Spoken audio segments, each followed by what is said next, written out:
I thought my emergency fund would save me, but God. It's hard to believe just a few years ago we had $25,000 in a savings account. And it wasn't too long ago that we were just down to $1,500 with a home, 2 cars, one child earthside, and one on the way. And I know that if it had not been for God's provision and preservation of these things, we would have already been in the red. Each month, we tried to save as much as we could, even if it was just $25, something, anything, to feel like we were moving in the right direction and not always having to pull from our emergency fund. But the emergencies and expenses kept coming. We had an accident and totaled our paid off car, which placed us in a position to have to buy a new car and now have a car note. By the grace of God, it wasn't expensive, but it was an extra payment nonetheless. My husband was recommended by 2 dentists to get braces in order to prevent further complications down the road that were bound to happen given his bite. At one point, we had bats in the attic, and that's just to name a few. I feel like no one really tells you how expensive it is to just live as an adult, but we quickly learned it. We tried to stretch our dollars so much that our grocery budget grew smaller and smaller, to the point that we were leaving meals still hungry at times.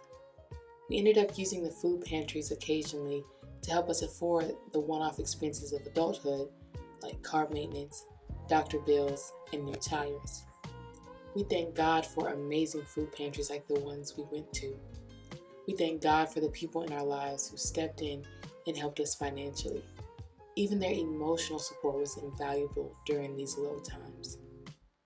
Currently, God is faithfully working things out. But I'm so thankful we went through this experience because it clarified a recurring fallacy I had in my mind. At first, I used to think that our emergency fund would be our ultimate rescue to any situation. But once our savings kept dwindling, I started to feel that our quote-unquote security was slipping away. But still, in the back of my mind, I was telling myself that it would always be okay, because if it truly got hard enough, we could turn to this ultimate last resort. I thought I could trust in the hands and hearts of other created beings. But through this situation, I learned where our ultimate provision comes from. No job, no family member, no source of income, no side hustle can take care of me like God. Your bank account is not your provider. Your investments are not your provider. Not even your employer is your provider. God is your provider, and He will provide for you in ways you never imagined. You may expect a family member to step in and help you pay your utilities, but there was an error in the system and you were credited a month's charge. You may expect your job to give a raise in line with inflation, but God provides an open door for a new position. You may have to put all of your money towards getting your car fixed before your child's birthday, but someone offers to buy them their birthday gifts. There are so many ways God provides beyond your paycheck and employer. It reminded me of the manna in the Bible. The Israelites needed food. They probably expected their provision to come up from the ground like it had always done before, with wheat shooting up strong. But God didn't give them food from the ground like they were expecting. In Exodus 16:4, it says that He rained down manna. He rained down bread from heaven. Who could have predicted God would give them food in this way? No one. So the same goes for us. Take God at His word. Do not worry about tomorrow, what you will eat, what you will drink. Does He not care for us more than the sparrows, and not a single one is worried about where their next meal will come from? It is never foolish to depend on God. Yes, it feels unfair at times that we're a growing young family starting out at the height of inflation. But God. Although it was a scary place to be, we didn't lose sleep over it.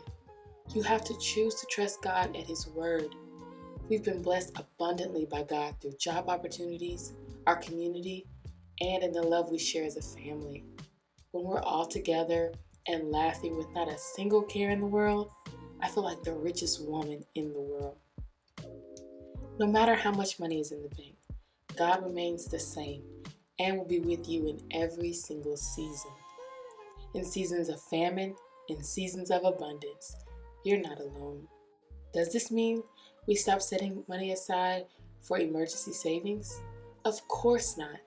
We know that Joseph stored up grain in preparation for the famine, and it was a wise decision that blessed many people.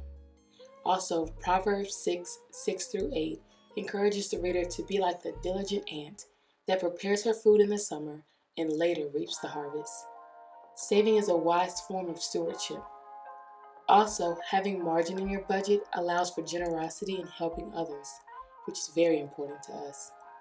So we'll keep striving for good stewardship of our finances and preparing wisely for the future. We just won't let the amount of money or the people around us give us false hope that they are the ultimate rescue for us. The Lord will provide. I hope today's video has been a blessing for you, and I hope that you'll stick around for more. Please like, comment, and subscribe, and stay blessed.